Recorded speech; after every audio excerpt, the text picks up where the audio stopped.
The 48 laws of power written by Robert Greene. Rule number 26, अपने हाथ साफ रखें।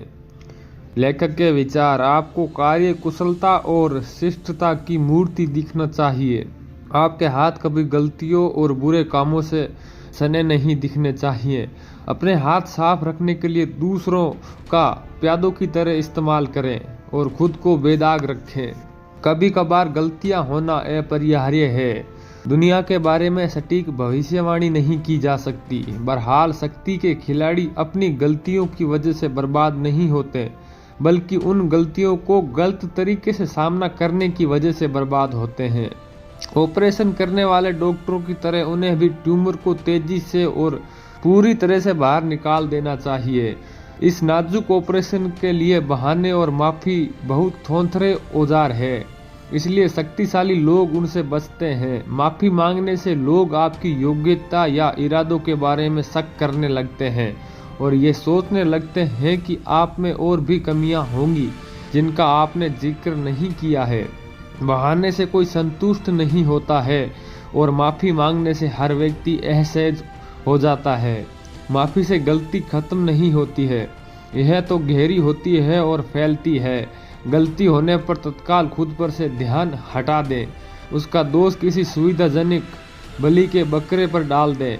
यह उतनी जल्दी होना चाहिए कि लोगों को आपकी समझदारी या योग्यता के बारे में सोचने का मौका ही न मिले। समझदारी इसी में है कि बलि के बकरे के लिए आप यथासंभव सबसे बेकसूर शिकार को चुने। इस तरह के लोग इतने शक्तिशाली नहीं होंगे कि आपसे संघर्ष करें। उनके मासूम स्पष्टीकरणों को देखकर लोगों को लगेगा कि वे कुछ ज़्यादा ही स्पष्टीकरण दे रहे हैं। इस तरह से उन्हें स्पष्टीकरण उनके अपराध बोध की निशानी बन जाते हैं। बहरहाल सावधान रहें और किसी को शहीद का दर्जा न दिलवाएं। यह महत्वपूर्ण है कि आपको परेशान नजर आना चाहिए। आप उस कुशल लीडर की तरह दिखें जो अपने आसपास के लोगों की अयोग्यताओं का शिकार हुआ है। अगर बलि का बकरा बहुत कमजोर नजर आता है और आपका दंड बहुत ज़्यादा क्रूर है तो आपका दांव उल्टा पड़ सकता है। इसलिए कई बार आपको थोड़ा शक्तिशाली बकरा खोजना चाहिए ताकि उसे आगे चलकर कम सहानुभूति मिले। इतिहास में बहुत से उदाहरण है कि करीबी सहयोगी को बलि का बकरा बनाना कितना महत्वपूर्ण होता है। इससे प्रिय व्यक्ति के पतन के रूप में जाना जाता है। लीडर के रूप में आपको कभी भी अपने हाथ भद्दे कामों या खून से गंदे नहीं करने चाहिए। आपको बुरी रोशनी में नहीं दिखना चाहिए। ऐसा नहीं लगना चाहिए कि आप अपने उच्च पद को कलंकित कर रहे हैं, लेकिन अपनी शक्ति को बनाए रखने के लिए आपको दुश्मनों को कुचलना पड़ेगा और कई गंदे काम करने पड़ेंगे।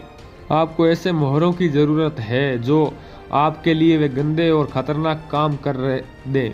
बलि के बकरों की तरह मोहरे भी आपकी छवि को बेदाग बनाए रखने में मदद करेंगे। मोहरा आमतौर पर ऐसा व्यक्ति होना चाहिए जो आपके करीबी समूह के बाहर का हो। उसे ये समझ में नहीं आना चाहिए कि उसका इस्तेमाल हो रहा है। आपको ऐसे भोले लोग हर जगह मिल जाएंगे जो आपका काम खुशी खुशी करेंगे, खास तौर पर तब जब आप उन्हें बदले में इनाम दें।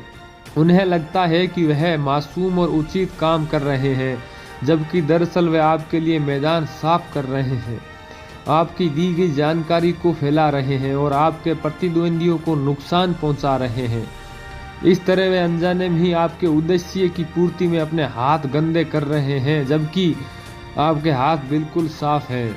मोहरे का इस्तेमाल करने का सबसे आसान और प्रभावकारी तरीका यह है कि उसे ऐसी जानकारी दे दी जाए जिससे वे आपके चुने हुए आदमी के सामने फैलाए।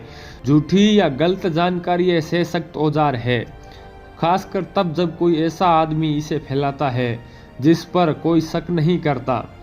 इसकी वजह से आपके लिए मासूमियत का ढोंग करना बहुत आसान हो जाता है और कोई भी यह शक नहीं करता कि वह जानकारी आपने ही वहां तक पहुंचाई है।